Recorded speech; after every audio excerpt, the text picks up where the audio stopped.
Bagoong ang isa sa mga ipinagmamalaking produkto ng Lingayen, Pangasinan.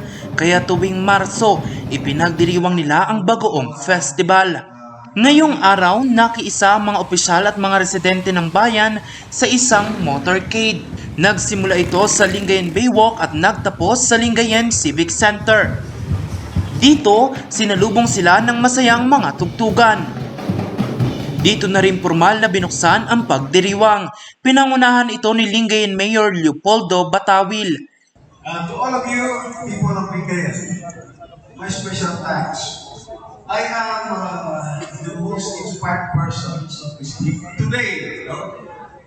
Having seen all the continuing developments, ang ganda ng ginawa natin for our beloved town of Lingayen. Isa sa mga highlight ng pagdiriwang ang street dance competition at grand float parade na isa sa gawa sa ika-18 ng Marso.